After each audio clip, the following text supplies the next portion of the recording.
Yung isang piraso nito, 1 kilo na. Merong wala, merong meron. Pero karamihan niya wala.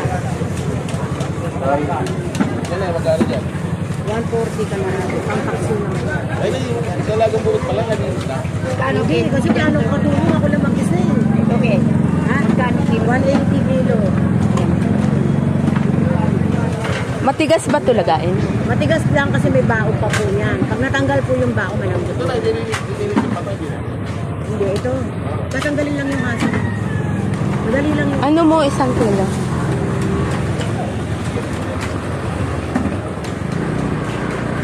Ito, 1 kilo na lang, te. Oo. 1 kilo, 1 guhit. 200 na lang.